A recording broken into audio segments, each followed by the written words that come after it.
Hello friends, कैसे हैं आप लोग। आशा करती हूँ सभी लोग अच्छे होंगे। तो आज का टॉपिक है वाटर साइकिल। इसको हिंदी में जल चक्र बोलते हैं। तो आज हम वाटर साइकिल यानी कि जल चक्र के बारे में सीखेंगे और बहुत ही आसानी से समझेंगे। बस आपको वीडियो के लास्ट तक बने रहना है और बहुत ही कंसंट्रेट होकर समझना है। चलिए मैं आपसे कुछ क्वेश्चन पुटअप करती हूँ। क्या आपने कभी सोचा है कि कपड़ा धुलने के बाद जब हम टेरेस पे फैला के आते हैं तो कपड़ा सूख कैसे जाता है? उस कपड़े का पानी कहाँ चला जाता है? या फिर गीले बाल को छत पे ले जाने के बाद धूप में थोड़ी देर रहने के बाद बाल बहुत जल्दी सूख जाता है।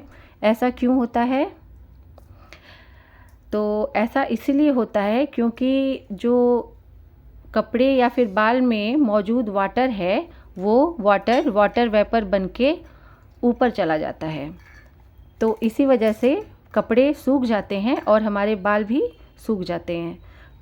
उसका पानी जो है वो वाटर वेपर यानी कि भाप बन के ऊपर चला गया। ठीक है, तो ऐसा ही कुछ हमारे वाटर साइकिल में भी होता है। जो हमारे अर्थ में जितनी भी वाटर है तो ये वाटर साइकिल जो है वो चलता रहता है, इसीलिए इसे साइकिल के प्रोसेस में दिखाया गया है। ये साइकिल का प्रोसेस है। ठीक है, तो देखिए ये वाटर है। वाटर क्या हो रहा है? सन की लाइट पड़ रही है, सन की लाइट। तो वाटर क्या हो रहा है? हीट हो रहा है। ऑब्वियसली ये हीट होगा। हीट होने के बाद क्या होगा? ये वाटर वेपर में बदल जाएगा। वाटर वेपर यानी कि वाष्प। ठीक है, तो वाटर वेपर में बदल जाएगा। ये वाटर वेपर ऊपर जाके एक क्लाउड का फॉर्मेशन करते हैं यानी बादल बनते हैं। ये वाटर वेपर बादल बनते हैं और ये बादल बन के जब धीरे धीरे थोड़े ठंडे हो जाते हैं तो ये इनका जब कंडेंसेशन हो जाता है, बादल जब धीरे धीरे ठंडे होने लगते हैं और पानी की जो बूंदें होती हैं, वाटर वेपर की जो बूंदें होती हैं वो आपस में मिल के थोड़ी बड़ी बूंदें बन जाती हैं और ये भारी हो जाती हैं। तो ये प्रेसिपिटेट यानी कि गिर जाती हैं। किसके फॉर्म में? रेन के फॉर्म में। बादल बनते हैं। बादल जब थोड़े हैवी हो जाते हैं, हैवी कैसे होंगे? जब वाटर वेपर जो होंगी बूंदें वो थोड़ी भारी हो जाएंगी और वो अपना भार नहीं सह पाती हैं, गिर जाती हैं। तो प्रेसिपिटेशन यानी कि बारिश हो जाती है। तो यही साइकिल जो है वाटर साइकिल कहलाती है। देखिए यहाँ पे बारिश हो रही है, पानी आ रहा है, फिर ये पानी यहाँ इकट्ठा होगा, फिर क्या होगा? हीट आएगी सन की और सन की हीट से पानी फिर इवेपोरेट होगा, भाप बन के फिर क्लाउड का फॉर्मेशन करेगा, फिर प्रेसिपिटेशन होगा।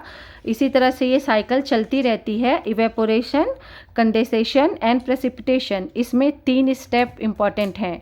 पानी का भाप बनना इवेपोरेशन होता है और बादल का फॉर्मेशन होना कंडेंसेशन होता है, देन रेन होना प्रेसिपिटेशन होता है। ये प्रोसेस वाटर साइकिल कहलाती है।